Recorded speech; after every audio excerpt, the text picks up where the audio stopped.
It's recording now. Okay. So do you just want to start by explaining each of our sources? That works for me. Okay. I guess we can try to take notes as we explain them about like similarities. Like you can take notes on what's similar to yours. Okay. My first one was a book that was talking about how graphic designers can use art to persuade different people with different agendas, and like how they can design stuff to look certain ways. The second one talks about how artists like deal with different challenges and how you can use art to promote certain things. A lot of mine kind of focus more on art, not specific. Yeah. It's impossible to find. The third one was kind of using art and politics as a way to use our current election to create a horror house, a house of horrors and stuff. And the next one was talking about politics and art again, just kind of like how we can influence the way we think. And the last one was using it to promote certain ideas like civil rights. They're all kind of the same. Yeah, it was hard to like find really different ones. Yeah.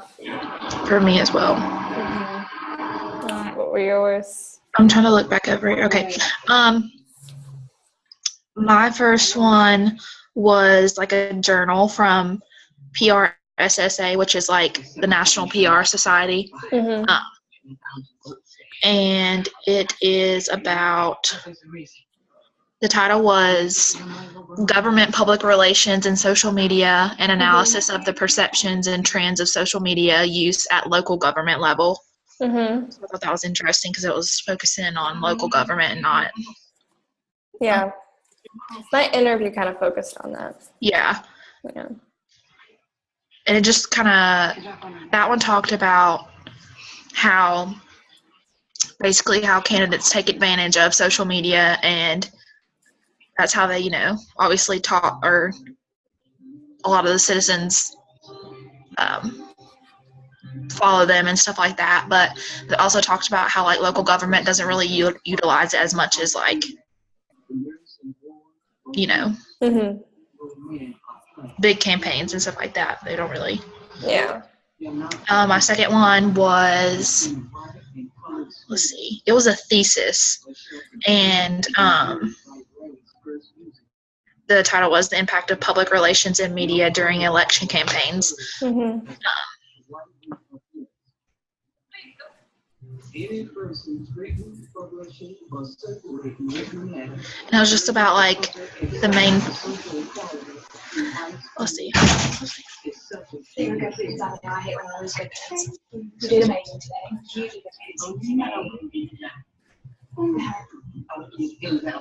But it just like poses a lot of questions, like how public relations impact quality of information communicated to the media and stuff like that. So Mm-hmm. that was really interesting, but it has a lot of like factual stuff. And then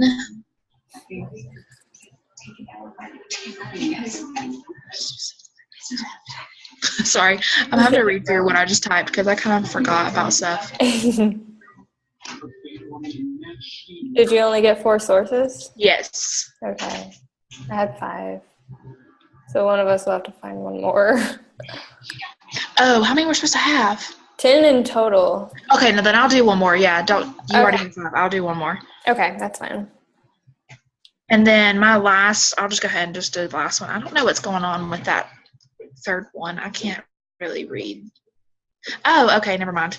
That one is is it a blog post? Yeah, I think I did a blog post. And it was she's a PR practitioner, and she just kind of said, she shared her insight on like what she's observed from this year's campaign and stuff, which is really interesting, and how and what PR, like she listed some things that PR practitioners can take from this election. Mm-hmm. And then the last one is just from a general website, and it's like a monthly column kind of thing. Mm-hmm. And it kind of, and on it, which was the most interesting part, is it like compares like the way Andrew Jackson like used PR and then brought it back to now and how people use PR or for the campaign and stuff. So that was that. And then there was my interview. I'm trying to think of.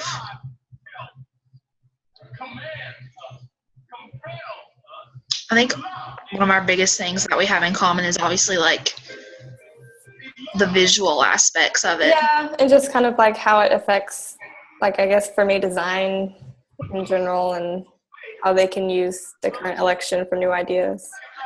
It's like a weird example, but like I know some of my screenshots that I did were like quotes that were like put on a picture of them, and obviously like I'm sure graphic design like had to pick the like where to put the quotes and if they wanted to quote on a picture and like what font. Yeah, like that. and like how it influences the parties or whatever. Yeah. What else are we supposed to talk about? I think we could probably just talk about it instead of like writing up a list, since we are kind of discussing it in here. Yeah. So I'll just. I think it's fine. I guess in my interview, we can talk about that and see if there's any similarities. He was saying that different parties, like if he was asked to design for a political party that wasn't his own, that he wouldn't do it. And he said that there was a lot of like ethical issues with graphic design. So that was like a big thing that he kind of focused on. Yeah. Sadly, my struggle was my professor hadn't had a lot of experience with PR and with political stuff like I thought he had. And he actually knew a guy that I could have interviewed, but he said he was extremely busy all the time, so he didn't really suggest to go that route. But he was really helpful and giving advice like. Yeah, mine was too, but he wasn't quite as experienced as I had hoped. But he was really nice. And, I mean, he helped a little bit, but not in politics specifically, I guess. He was really talkative, so I was happy about that. I was like, yes, tell me whatever you want. Yeah. Let's see. Let me read over the to-do list again one more time.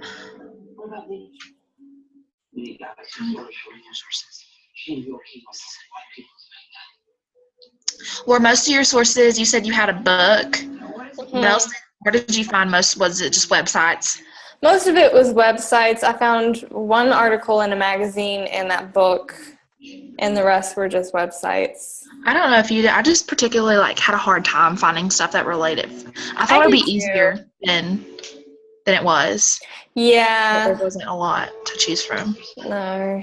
Because that's why I was trying to do graphic design at first, but then I couldn't find anything, so I just used it out to just art in general. Art, yeah. I don't blame you at all.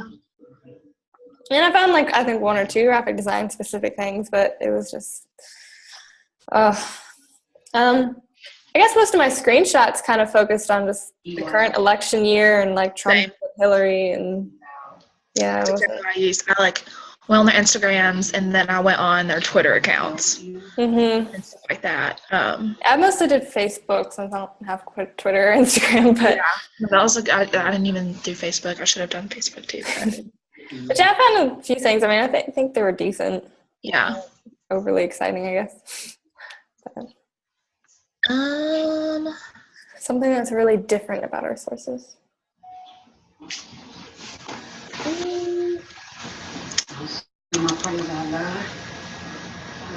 I guess politics has a big impact on graphic designers. Yeah. Depending on what they're designing for, whereas it might not have quite as much on yours. Maybe? Yeah. I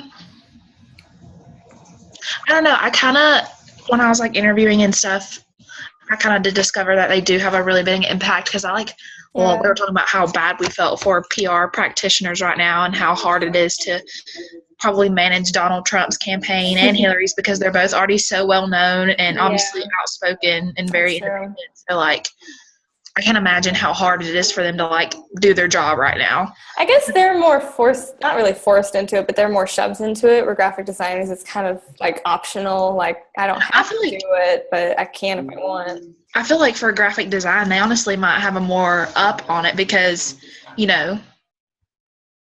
they're not going to have the people doing the candidates are not going to have visuals and stuff without them, obviously. So they can't. I don't feel they can't control them as much as Yeah.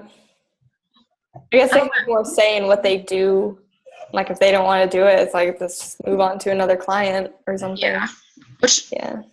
And I guess, I don't know if like for a PR person, like it's more long term for them to work with the person, and a graphic designer maybe just be like temporary, like, hey, I just need this logo for this. Yeah. You don't really have to like stick with them throughout a whole term or anything like that. I don't know. That might be like one of the differences. But generally in common, they all have to just kind of do the same thing, I guess. Yeah. I mean, they obviously have to work, but they're in common. I'm trying to think of how our sources are in common.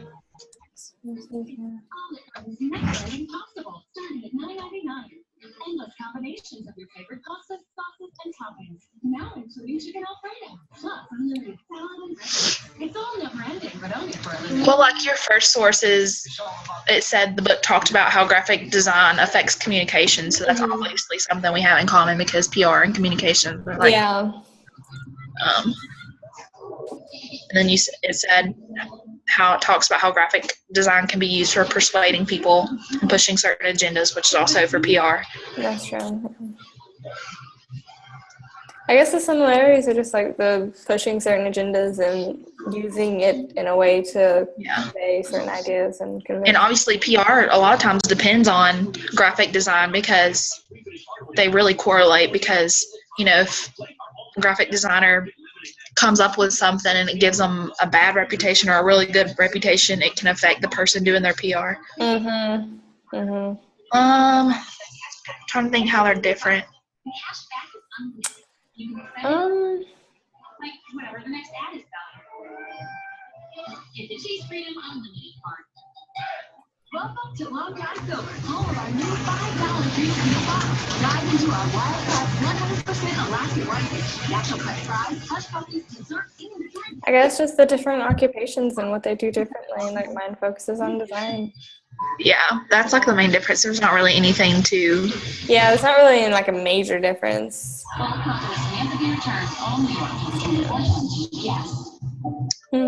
Okay. Do you think we should talk about anything else?